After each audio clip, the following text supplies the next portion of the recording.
Welcome to Veterans Voices. I'm Emily Burris. As we approach Veterans Day, we're honoring those who served by highlighting local entrepreneurs, artists, athletes, heroes, and more. There's a popular saying that we can thank our military for: embrace the suck. It's about facing discomfort head on, powering through difficulty, learning and growing stronger. For one local nonprofit, embracing the suck as veterans means talking about the ongoing crisis of veteran suicide.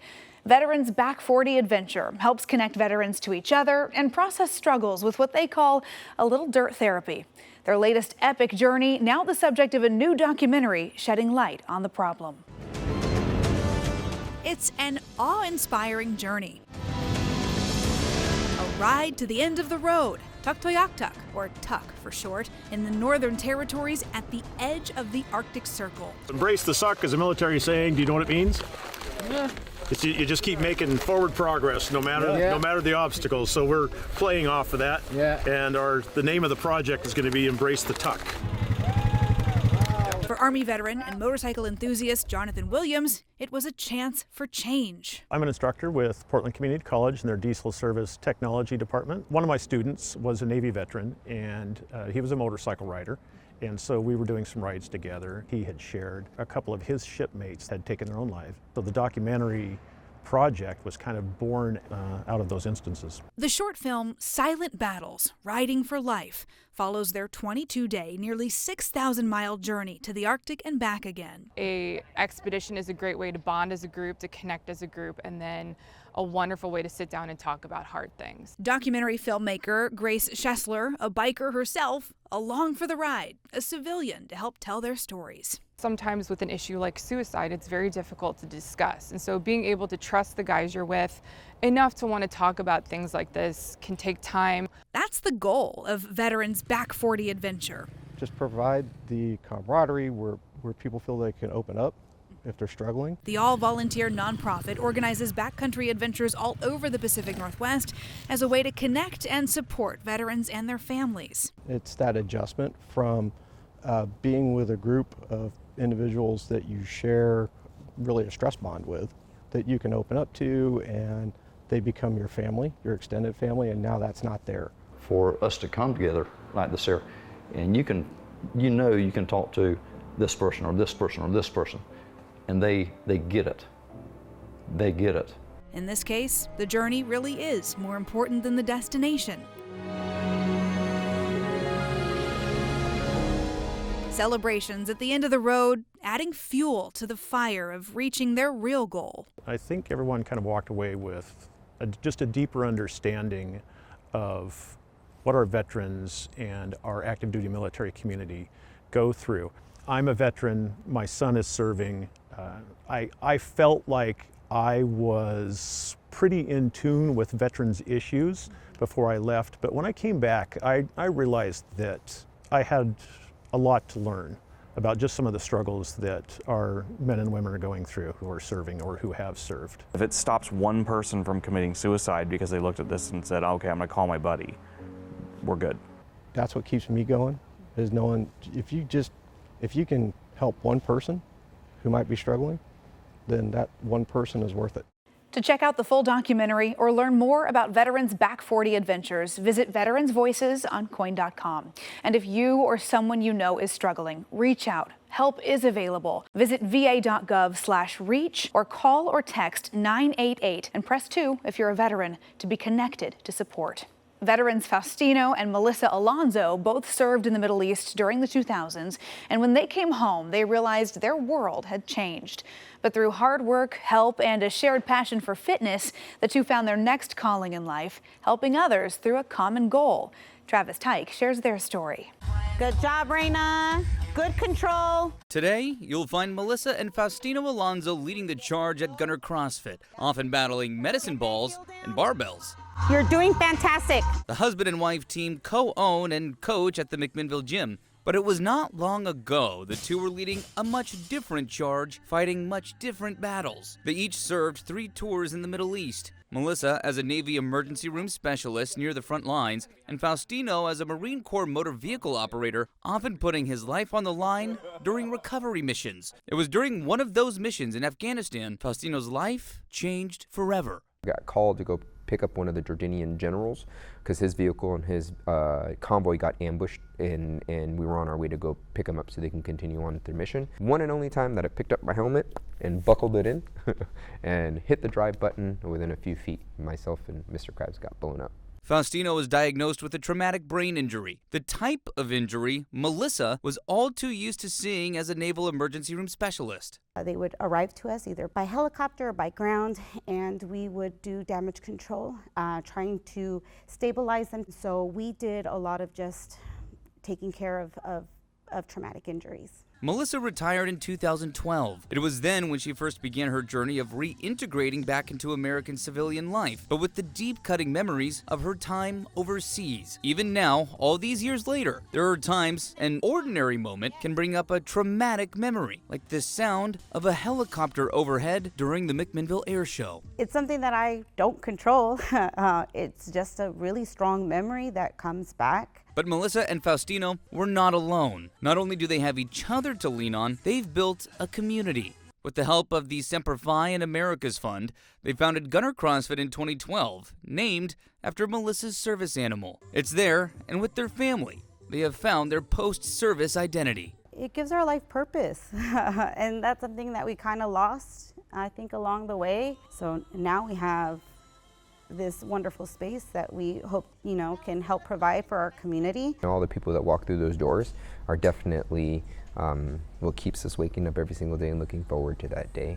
Yeah, the community that we've built here is a very close second to the community that we had around us in the military. Faustino adds there are still hard days. Several fellow comrades and close friends of his died in the war. At times, the grief felt isolating, but his message to other veterans suffering from grief or post-traumatic stress disorder is that you're not alone. Should I tell them to get out and go talk to somebody? A lot of my first couple of years out of the military, I was very closed. I didn't want to talk to people. I didn't want to share my experiences. I still don't to a certain degree.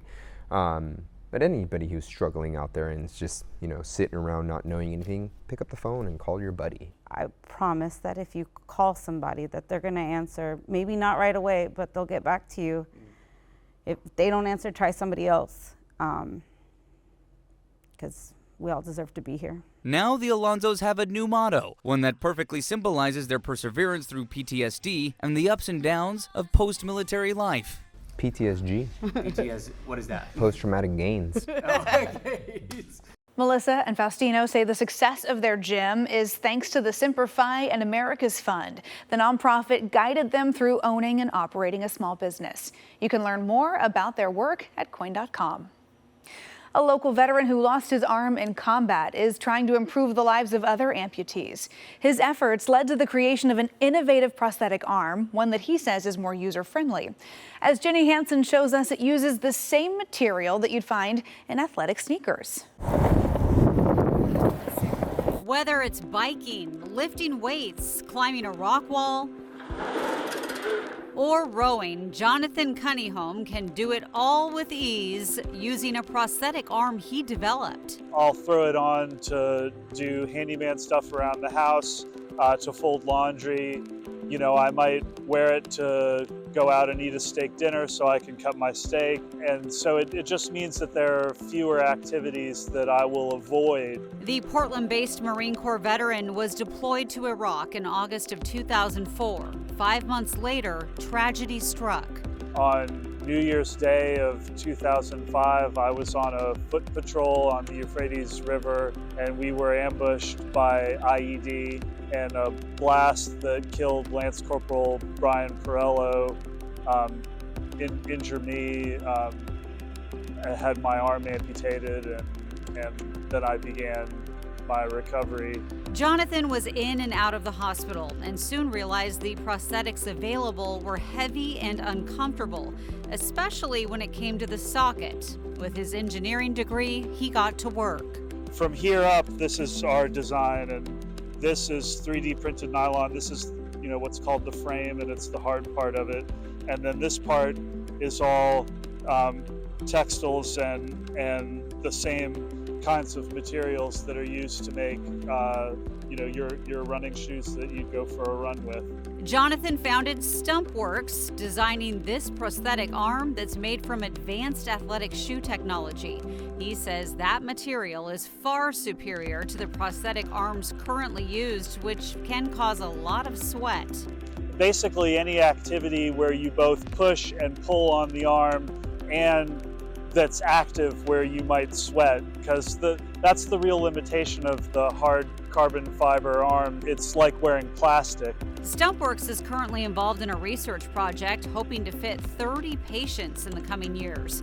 And he's hoping maybe Portland's athletic shoe industry will want to get involved. You know, if any of the shoe companies are interested in partnering on mass customized production and looking at doing something like what we're doing in customizing our design for each individual patient for shoes, I'd love to talk to them. Jonathan recently won $15,000 for his company at a special pitch competition hosted by DAV, Disabled American Veterans.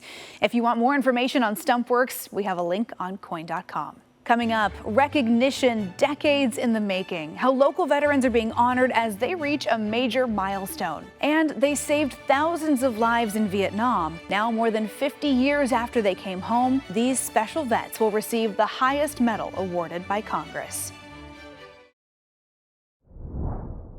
December 7th, 1941,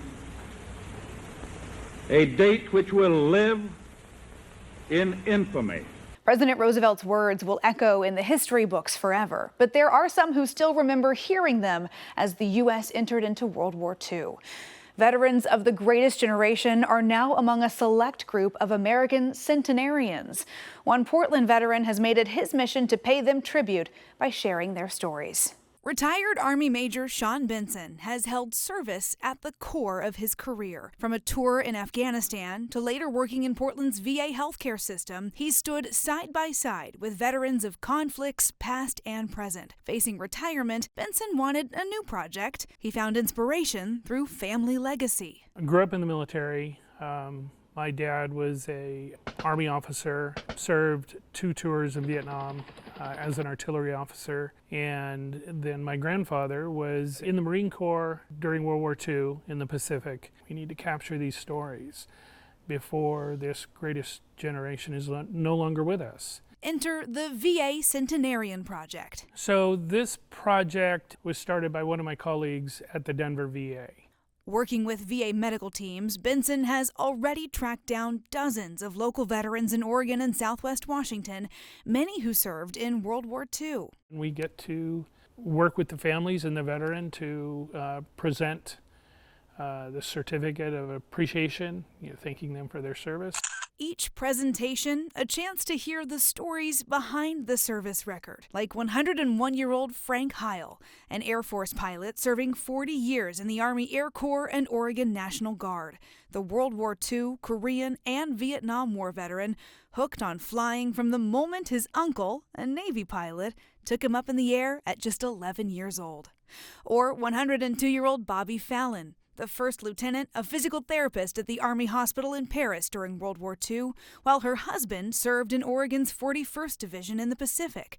Her service captured in a photobomb of then General Eisenhower. And 100-year-old Elton Denner. This is Yokohama Harbor. Recognized after celebrating his 100th birthday this year. At just 19 years old, he put college and work on hold to join the war effort. I came home this one day from work, and my draft papers were in the mailbox. I left them there and went back down to the Santa Ana Air Base and signed up. He piloted B-17s and B-29s, his squadron a part of the 444th Bombardment Group, flying day-long missions in the North Pacific from Tinian Island. He was an aerial witness to history in the making, the day Japan surrendered.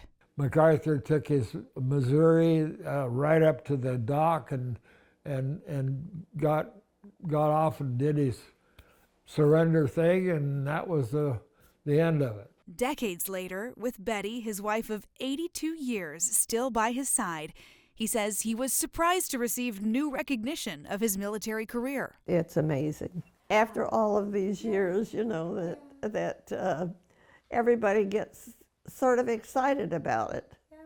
And they should be. It was quite a time. The gratitude is mutual. The opportunity to give back to these men and women who have served is, has been one of the greatest experiences of my life. Benson says he hopes sharing these veteran stories will encourage civilians to get involved. There are lots of ways you can support older vets in the community by volunteering at your local VA. You can also help record stories of veterans in your life through the Veterans History Project. The effort, spearheaded by the Library of Congress, helps preserve firsthand accounts of U.S. military veterans so future generations can learn about conflicts and peacekeeping missions throughout our nation's history. Learn more right now at KOIN.com. A local veteran brought home a medal from the Summer Games in Paris this year. Paralympian Dennis Connors won silver in paracycling in the men's T1 to T2 road cycling race. According to Team USA, Connors is a U.S. Marine veteran who served 9 years and sustained a brain injury while serving 3 tours in Iraq. Connors also suffered a stroke in 2020, which reduced mobility on his left side. I coach my daughter's soccer team, and we have practices, and I always tell them to finish on E, finish on empty. And I had to walk that walk and talk that talk, and I just had to absolutely finish on empty. And I just gave it everything I got to cross that finish line in second place. This was the 39-year-old Beaverton native's first time at the Paralympics. Connors also a seasoned paraclimber. He won a national championship back in 2022. Vietnam dust-off crews who evacuated wounded soldiers and civilians saved countless lives. Now, more than 50 years later, thousands of pilots, medics, and crew members will receive the highest medal awarded by Congress. KOIN 6's Ariel Salk sat down with a local dust-off crew member. I was shot down once. I crashed once in a helicopter. So, and almost everybody will tell you the same thing. During the Vietnam War, dust-off crews were special medevac helicopter crews, risking their lives evacuating wounded soldiers. We were busy, almost 24 hours a day, very little sleep. And we picked up a lot of guys. And we got shot up a lot, almost every time. Going in, coming out. And Vietnam, dust-off, were the pioneers for what we know as life flight today. Including Gary Hagan, who signed up to serve on the team at 18 years old. It was pretty rough. We didn't have machine guns on our helicopters. We just had to get in and get out. Big red crosses for a target, so it was 3, 4, 5 times a week we'd get shot up. Now, with help from Oregon Senator Ron Wyden, dust-off crews will receive a Congressional Gold Medal that expresses the highest national appreciation for distinguished achievements. It's the greatest honor any of us in dust-off could ever receive, to have our Congress and the people of the United States honor what we did in Vietnam. Hagan previously earned the Silver Star for gallantry in action for evacuating 21 patients while under fire. So we didn't typically get awards. It was told to us that this is your job and this is what you do. So our units, most all dust-off units didn't put their people in for awards, but ours was put in by the ground unit, so that was really nice. How many lives do you think you saved? Thousands, every one of us. The bill for the Congressional Gold Medal was passed in September. Now dust-off crews will be able to apply for individual medals, and there will be an award ceremony in the future. Life can look very different after taking off the uniform. Elizabeth Den introduces us to a veteran who's now a local business owner, connecting the community one cup of coffee at a time. At Cafe 11 in Northeast Portland, nestled in the Woodlawn neighborhood. So I took this over in 2017. I bought this business from another couple and been running it ever since. Encore Dolakia, the owner and operator, is a pro at making drinks.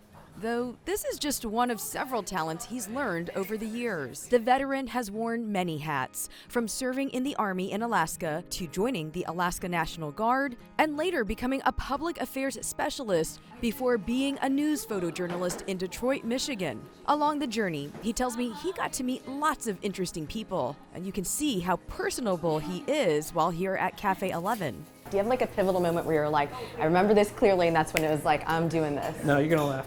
So it was 96, I was 19 at that time, and I was interested in G.I. Joe. Love it. What is it, a real American hero? Yeah. There we go.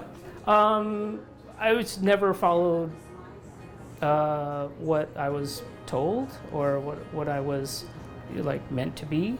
You know, all my friends, you know, they're doctors, lawyers, and so to me, I just didn't really see the appeal for that. And I wanted adventure. I wanted to do my own thing, forge my own path. Yeah. And that's why I joined the military. Tell me about how every day when you're here, how you are able to incorporate all of those lessons from these years before to now, like to going to this mission of starting a habit of neighborhood engagement. I was kind of fortunate that I didn't see combat, but you know, from what I learned is just continue to move forward, no matter what the obstacle is. Encore is one of many who did not see combat, and he hopes more people will understand how the men and women serving our country each make a difference. The proud veteran had such a positive experience from being in the military. He now helps other fellow vets here in the Pacific Northwest as much as he can. I'm really proud to be a veteran, and it's just something I really enjoyed it. I really enjoyed my time there. Cafe 11 hosts community discussions and workshops. Right now, they're fundraising for Do Good Multnomah. Encore serves on the nonprofit's board, dedicated to helping homeless veterans, including providing them with a low-barrier shelter and supportive housing. Coming up on Veterans Voices, we'll show you a new piece of art to honor local vets and the significance of the items embedded in the design. There's a new piece of art honoring those who served outside the Happy Valley City Hall. Photojournalist Jake Jenkins takes us inside local artist Travis Pond's studio to see how it was made. So the base has 6 sides. Each side has a star, which represents each branch of the military. So when this eagle is placed on that base, it will be 12 feet tall and be above you and coming down upon you, like in a protective form, in a rescue form, in that gesture of the all might of the American military and its service to the American people. All of my pieces are made from scrap metal. This is particularly important to give it a more depth of meaning, to use objects that veterans could relate to. So getting those was part of what would make this recognizable and bring back memories and have connections to all those veterans. To see the things that they used every day is to see the things that meant something to them. Certain parts, you're not even gonna know what it is except for the guy who took it off that tank. When I received certain parts from the military, it only made sense to make it bigger. Like these shells that you see back here, to cut those up into small pieces but to be unrecognizable would kind of defeat the purpose. Every part comes together to make the whole. We were able to collect materials from the military. We went to Joint Base Lewis McChord in Washington. We went to every motor pool that probably was on the base, finding all sorts of parts from shocks of Humvees, e-brakes from Humvees, doors from Humvees, machine guns, parts of tanks, parts of the new vehicles. So it has lots of artillery shells, gun barrels from machine guns and assault rifles and whatnot. It also has my grandfather's entrenching tool from World War II. It has a bayonet from the 1880s. All from people trying to protect our way of life. And even some winches and some hooks and some chains, all things that the military uses on a daily basis. The connection is going to be deeper for those that use these materials. Being a public piece, there's a lot of pressure that goes into that because it's not just for one person that's going to buy it, it's going to put it in their home and only those people will enjoy it, where this is for the broader audience of the community. Thank you for joining us for Veterans Voices. You can learn more about all the stories you've seen tonight, plus more from around the country right now on KOIN.com. And to our veterans on this Veterans Day and every day, thank you for your service.